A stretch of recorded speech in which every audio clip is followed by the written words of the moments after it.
anak-anak semuanya, selamat pagi. Oke, bertemu lagi bersama Ibu hari ini ya. Nah, anak-anak, hari ini ya kita akan masuk kepada pelajaran matematika ya. Nah, kemarin kita sudah selesai dengan pelajaran tematik ya. Nah, kita sudah sampai di tema 9 dan kemarin kita sudah menyelesaikan bagian pembelajaran di pembelajaran yang ke-6 subtema yang ketiga ya. Nah, anak-anak, hari ini Ibu akan mengajak kalian untuk melanjutkan kembali pembelajaran kita. Oke, sebentar Ibu mau arahkan ke papan tulis ya, biar kalian melihat nanti Ibu menjelaskan di papan tulis. Nah, hari ini Ibu akan mengajak kalian untuk kembali belajar di pembelajaran matematika. Sudah lama sekali kan kita tidak belajar matematika, karena seperti yang sudah Ibu jelaskan kemarin, kita fokus dulu ke satu mata pelajaran, kita selesaikan dulu mata pelajaran ini. Nah, nanti ketika sudah selesai, maka kita akan lanjutkan pembelajaran yang selanjutnya. Nah, anak-anak, Ibu mau bertanya dulu, bagaimana kabar kalian hari ini? Sehat? Oke, puji Tuhan sehat semua ya anak-anak Ibu di rumah. Sudah siap untuk belajar hari ini? Karena kita akan belajar matematika ya. Nah, hari ini kita akan belajar tentang penyajian data ya. Nah, anak-anak bisa buka buku LKS kalian itu halaman 65. Nah, ini bagian B, kita akan belajar tentang penyajian data ya. Oke, sebelum kita mulai pembelajaran seperti biasa, kita berdoa terlebih dahulu ya. Nah, di sini Ibu sudah siapkan doa teks Bapa kami.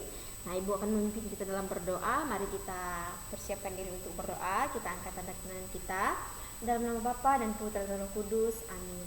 Bapa kami yang ada di surga, dimuliakanlah namamu, datanglah kerajaanmu, jadilah kehendak-mu di atas bumi seperti di dalam surga. Berilah kami rezeki pada hari ini dan ampunilah kesalahan kami, seperti kami pun mengampuni yang bersalah pada kami, dan janganlah masukkan kami ke dalam percobaan, tetapi bebaskanlah kami dari yang jahat. Amin. Dalam nama Bapa dan Putra dan Roh Kudus. Amin. Oke anak-anak, nah kita sudah selesai berdoa. Sekarang langsung saja ya, tanpa berlama-lama kita masuk ke materi. Nah, tetapi seperti biasa sebelumnya Ibu akan menjelaskan dulu susunan materi hari ini. Maaf ini tidak terlalu terlihat ya. Nah, yang pertama itu ya, kita akan mengurutkan data dan menyajikannya dalam bentuk tabel. Kemudian yang kedua, kita akan menyajikan data ke dalam bentuk diagram.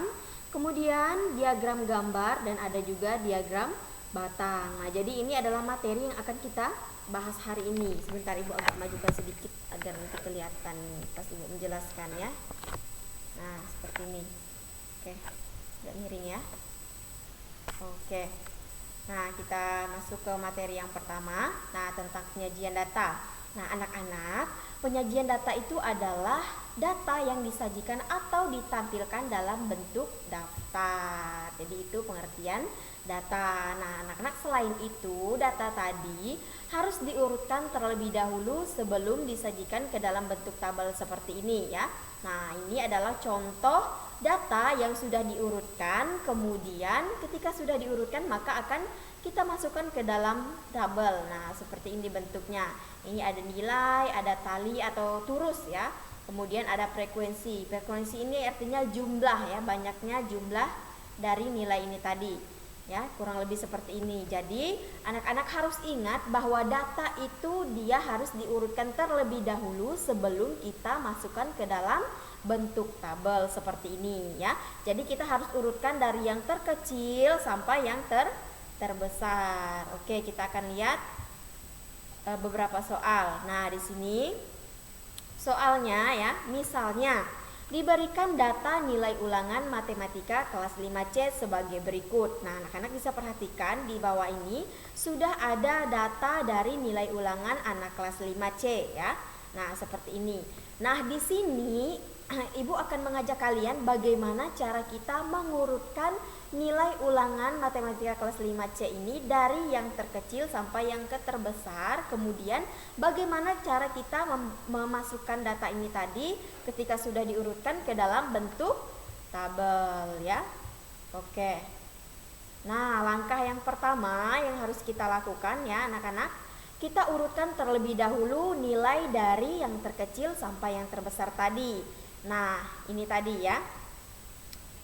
Ini yang pertama, sesuai yang Ibu bilang, kita urutkan dulu dari yang terkecil sampai yang terbesar. Nah, ini adalah urutannya, ya. Nah, ini urutan dari yang terkecil dulu. Nah, ini ada 4, ya. Ada angka 4, 5, 6, 7, 8, dan 9. Nah, ini sudah Ibu urutkan, ya. Sudah Ibu urutkan dari yang terkecil sampai ke yang terbesar. Nah, anak-anak bisa lihat di sini jelas sekali ya bahwa data yang paling terkecil atau nilai ulangan yang paling terkecil itu adalah angka 4. Kemudian yang paling terbesar itu adalah angka 9. Nah, jadi anak-anak, langkah pertama yang harus kita lakukan itu adalah mengurutkan, ya, mengurutkan nilai-nilai tadi. Yang ini, ya. Nah, ini kan, ini tadi belum diurutkan, ya. Ini masih dalam bentuk soal. Nah, ini belum diurutkan dari yang terkecil sampai yang terbesar, ya. Nah, kemudian untuk menjawab soalnya tadi kita harus urutkan seperti ini tadi, urutkan dari yang terkecil sampai yang terbesar. Nah, ini. Nah, misalnya nilai ulangan 4, ya, nilainya 4 itu ada berapa? Kita urutkan, ya. Nah, di sini nilai ulangan ada 4, ya. Yang mendapat nilai 4 itu ada 4 orang anak. Kemudian begitu juga dengan yang nilai 5, 6, 7, 8, dan 9. Jadi sebelum kita memasukkan ke dalam tabel seperti tadi, kita harus urutkan dulu nilai ulangan ini dari yang terkecil sampai ke yang terbesar. Nah, ketika kita sudah mengurutkan seperti ini akan mempermudah kita dalam membaca sebuah data atau sebuah nilai ulangan itu di dalam bentuk tabel. Maka nanti ketika sudah terurut seperti ini tadi, ya, maka kita akan mudah sekali untuk memasukkan nilai-nilai atau data-data ini tadi ke dalam bentuk tabel. Oke, kita akan lihat contoh di dalam bentuk tabel, ya. Nah, seperti ini. Nah, setelah diurutkan, maka data tersebut dapat disajikan dalam bentuk menggunakan tali atau turus, ya.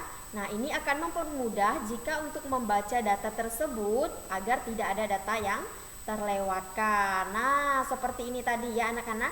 Nah, ini adalah jika dia sudah kita urutkan ke dalam bentuk tabel, ya. Jadi seperti ini bentuknya. Nah, seperti yang ada di bawah. Nah, kita urutkan dulu dari yang terkecil sampai yang terbesar sesuai yang Ibu bilang. Nah, nilainya itu yang paling kecil tadi kita tahu itu nilainya adalah 4. Kemudian ada nilai 5, 6, 7, 8, dan 9. Jadi nilai yang paling terkecil itu adalah 4 dan tertinggi itu adalah 9. Nah, kemudian tali. Nah, di sini kita melihat di nilai yang keempat ada berapa jumlahnya, ya. Tali itu turus. Nah, seperti ini. Ya, kita garis-garis seperti ini. Kemudian ketika dia misalnya yang kedua, nilai 5 itu talinya ada 5. Jadi ketika dia sudah mencapai angka 5, ya, dia di garis miring seperti ini, ya, garis miring. Nah, kemudian jumlah muridnya kita lihat. Tadi nilai yang paling terkecil itu adalah 4. Kemudian talinya juga ada 4 atau turus, ya. Nah, kemudian kita lihat ada berapa jumlah murid yang mendapatkan nilai 4 tadi sesuai yang sudah kita urutkan, ya. Yang ini tadi. Nah, ternyata di sini ada 4 orang anak yang mendapatkan nilai 4. Jadi kita tulis ke tempat tadi, ya. Nah, ke data ini, ke tabel ini tadi kita tulis di sini jumlahnya. Jadi di sini kita telah mengetahui bahwa jumlah murid atau jumlah anak yang mendapatkan nilai 4 atau nilai yang paling terkecil itu ada 4 orang anak. Nah, kemudian nilai yang kelima juga begitu, anak-anak, ya. Kita sudah urutkan tadi nilainya dari yang terkecil sampai yang terbesar. Nah, kemudian kita akan mencari berapa jumlah murid yang mendapatkan nilai 5. Kita kembali lagi kepada tabel yang tadi. Nah, yang ini, ya. Nah, ternyata kita hitung dulu ada 1, 2, 3, 4, dan 5. Nah, ternyata dapatlah di sini, ya, bahwa ada 5 orang anak yang mendapatkan nilai 5. Jadi kita tuliskan lagi di sini, ya, di jumlah murid tadi. Nah, jadi di sini terjawablah soal bahwa di sini ada 5 orang anak yang mendapatkan nilai 5. Begitu juga seterusnya dengan nilai 6, 7, 8, dan 9. Ya, jadi anak-anak harus ingat, sebelum kita memasukkan data atau nilai ulangan ini tadi ke dalam bentuk tabel, kita harus mengurutkan terlebih dahulu data-data berikut ini, ya, berikut tadi.